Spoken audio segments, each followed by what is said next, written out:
Bradley, you're the writer and director of Scissorhands. Tell us how it all started. Where did you come up with this idea? Why? Listen, as this kid, I'm gonna date myself, an 80s, 90s kid, Yes. It was one of my favorite films of all time because it was about this beautiful, incredible creature who was ostracized for who they were just by being themselves. And so that film spoke to me as a kid. And when I had the opportunity to put up a holiday show in 2018 in Los Angeles, they kind of gave me free rein to decide what I wanted that to be.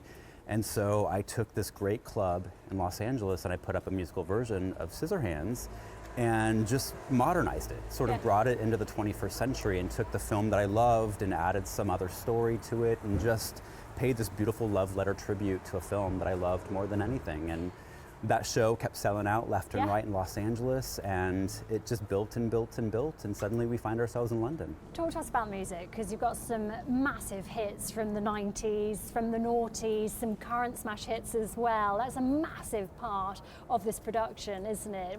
Talk to us about almost this feel that it's more of a rock concert than a musical, isn't it? The whole thing starts basically as a rock concert. You step into this music arena, and it's Scissorhands, the band. And you know, what I love about the film, but also sort of is heartbreaking about the film, is at the very end of the movie, Edward Scissorhands has to go hide away in that house at the very end because they are different. And we wanted to change that. We wanted to change that story and celebrate how incredible Scissorhands is. And so in our world, Scissorhands now tours with their own rock band.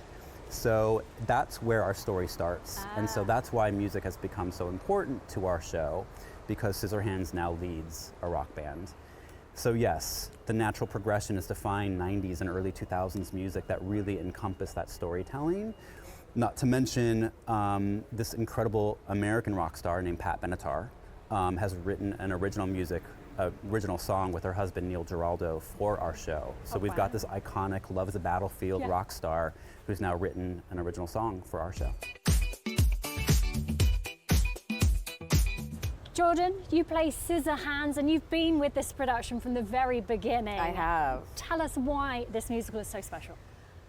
I mean, look, it's one of those things that you start to feel like a broken record saying this is a dream come true. Imagine playing one of the most iconic characters you can think of in film as a musical. But I think that is what it is. I always loved this movie. The opportunity came at the right time in my life, and our director Bradley Bredewig often says this show sort of shows up when you need it most, and that has always been the truth since 2018.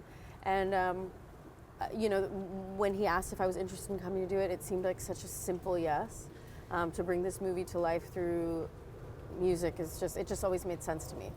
I think people are looking for joy, whether they want to admit it or not. They're looking for delight. They want to laugh and also let their hearts be open. And I think that's what theater's always done, giving you a place to sort of just check out and also check in. So what's it like wearing those scissors for hands the whole time, Jordan? And now at this point, it's like second skin. It feels like something that I understand, but it's like any costume piece or anything that you have to get used to that is different than usual. It requires time, and it requires energy, and it requires patience.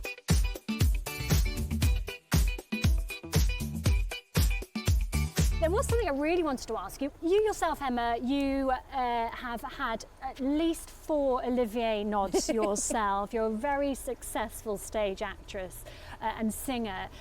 Have you got any standout performances, and where did it all start for you? Do you know what? I became an actor because I wanted to be somebody different. And I think you fall into one of 2 categories as a performer. You either want to kind of get out and be yourself, or you want to be somebody different for a day. And that's where it came from for me. I found my confidence in being somebody different. And I mean, I've been really fortunate. I've worked with some astonishing people. I've shared the stage with Bryn Terfel, who is the nicest man in showbiz. I've worked with Sting, and that's like, you know, I can't believe that. So I want to know more about that. How have you worked with Sting and Bryn Terfel? So I did Sweeney Todd with Bryn and Maria Friedman, which we did at Royal Festival Hall with a full orchestra, which was astonishing. Wow. Bryn later did the show again in New York with Emma Thompson, I believe. I worked with Sting on his musical The Last Ship. I was one of the workshopping team over in the UK.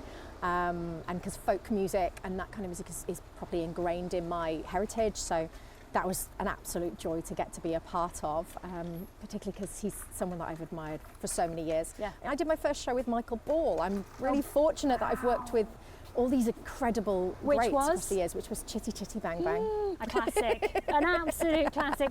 And Emma, if you had a message to the British audience on why they should come and see Scissorhands, what would it be? To that camera there, that's your camera. Scissorhands is for everybody, literally everybody.